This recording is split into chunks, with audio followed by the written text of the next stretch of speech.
What is up, everyone? I wanted to make this video today because I see a lot of you guys that are doing side hustles or things on the side and you're not sure when to leave your job. I know it's confusing and a lot of people will say burn the ships, but the same people telling you to burn those ships usually have safety nets or mommy and daddy pay for everything and they don't know your actual numbers or even teach metrics. I actually just went through this with one of my clients, Ryan. We're going to go through his metrics with you on the screen. I'm going to give you the option to either copy the spreadsheet or download the spreadsheet below.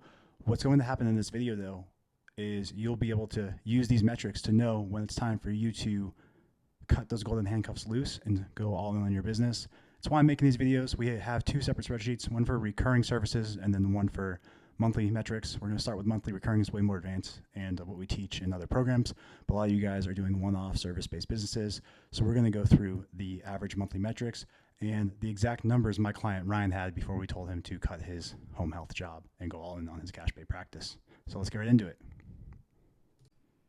So this is the revenue spreadsheet that I was talking about. A lot of you are going to do just average monthly metrics. If you have a monthly recurring program, you'll have different metrics over there, but it's going to auto-calculate if you download the sheet, or you can just use it and look at the formulas that are defined here. I'm going to go through the metrics and the definitions with you, and then we'll go through his actual numbers on why it was a good idea for him to leave his job, all right? So monthly revenue, we know total customers times average price, monthly revenue growth rate, current month monthly revenue minus previous month monthly revenue divided by previous month monthly revenue. So make sure you're keeping track of this stuff, guys. You need to keep track of this or else this isn't going to make any sense. Churn, lost customers of current month over total customers from previous month. Average revenue per client for monthly revenue divided by total customers. We have the gross margin for monthly revenue, which is average price minus cost of services sold divided by average price.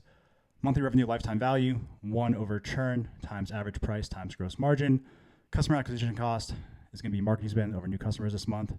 Then your monthly revenue customer acquisition cost payback period is going to be what was just calculated divided by the average price times gross margin. And a lot of these are going to be auto-calculated. Don't worry about that, because we already did the math for you and put them in the spreadsheet. And we have the conversion rate, new customers this month over leads this month. So for Ryan, for an example, he did 80 visits this month with an average price of $200, right? So 80 visits, if he did 0, this would be much different, right? Everything would change. Everything's messed up if we do that, but he did 80, okay? So he did 80. His average price is $200. If you watch my trainings or videos, we know that you need to be charging at least $200 a session as a cash PT to get customers that are willing to pay you, but also for you to grow your business. Because when you do less than 200, say we do 100, right? That growth rate and the monthly revenue change dramatically, and then it wouldn't be a good idea for him to leave his job. So that's why we have to have these numbers be around 200 at a minimum. There's lots of trainings on this channel and trainings I've gone through in the past that show you why 200 is how you stay out of the valley of death and grow your cash-based practice. That being said, you can sell packages where it can be 180 at a discount, things like that. But for the purposes of this video, and for all the trainings for cash-based PTs with the economy, inflation, everything like that, we need to be charging at least $200 a session. If we're not there yet, we need to get there as soon as possible because it's going to make a huge difference and allow you to leave your job faster. All right. But we can see, 80 times 200 is 16 grand for this month. His previous monthly revenue was kind of rough. It was 7 grand, right? He lost about 2 visits this month compared to usual, but he still had his usual 80, right? So because of that, his churn is pretty low, right? If you have a higher churn, your churn is going to be different, and we can just look at these numbers here. It's going to change a bit, but not too much. Usually in PT, you guys that are charging $200 a session or more and tracking your metrics, you usually retain your customers. You usually either retain them as an in-person customer, a hybrid customer, remote wellness customer, or an online customer, which is why we have the monthly recurring metrics over here. But just looking at this in general, we can see that it's looking pretty good for this month. We know it's 16,080 visits, right? Cost of fulfilled services, this would be if you're going to replace yourself. Now this number is a bit low. This is what he said. He would train the new hire before he paid them more. If you're going to look at this, you have to think, how much are you going to pay yourself a session? So this could be changed a bit. I do think this number is a bit low based on the numbers he gave me. But looking at this, let's just say $100, right? Let's just say $100. It's not going to matter too much because we're still going to have a positive growth rate.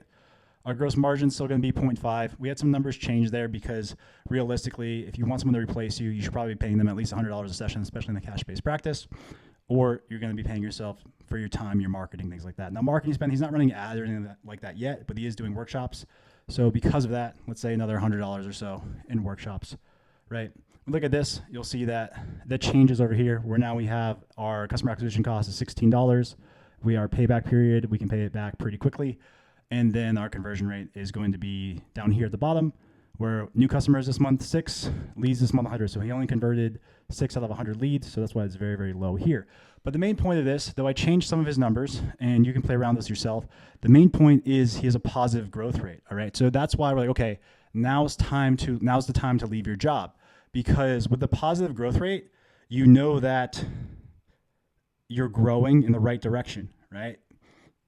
Say he only had, 40, right? If he only had 40, his growth rate's a lot different. We'd be like, nah, we don't do that. We definitely don't leave, right?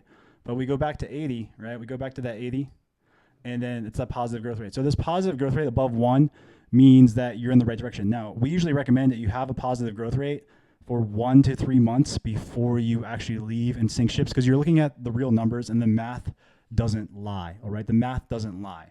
Now, you may be confused with some of this. We changed some of the nomenclature on it where it should be easy to understand for most cash practices. We've been teaching this a while, and a lot of people just aren't tracking metrics or they're saying they don't matter. These would be your KPIs that matter, because we didn't know if we're growing in the right direction. Can we hire? Can we scale? How much money are we spending?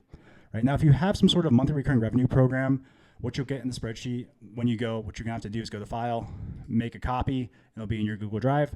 What will happen though is we also have monthly recurring metrics. These are different over here, and they will auto-populate as you fill it out. If you have any monthly recurring services, similar, but this is going to be monthly recurring revenue instead of monthly revenue. So MR is monthly revenue, MRR is monthly recurring revenue. These sheets should help you, right? We were just giving these to our private coaching clients and our software clients, but we're like, you know what? A lot of you guys are getting scammed. You're not getting a lot of valuable information. This is all you need to know when you need to leave your job. And we just used it with my client, Ryan. So I wanted to share it with you guys. You have the math and formulas here. If you don't want to download it with everything already, that's fine. You can use these formulas. They're all in here. We're just giving our best content, honestly, away for free on the YouTube channel and other platforms, because we know that this will outperform what some of you guys are paying $5,000 a month for. So if you enjoyed that video and you found that helpful, if you could please leave a comment below, a like, a subscribe. If you're watching on YouTube, if you're listening on the podcast, you'll see the link to get the form. It'll make a lot more sense because I know you're listening to it, but a 5-star review would be appreciated. My goal is to help you guys escape that 9 to 5, buy back your time, and really get to the life you want. But we got to be smart about it. We can't be stupid and think that spending money is going to get us there when we don't even understand how to track our metrics properly and to know when to leave our job properly. But again, I hope you found that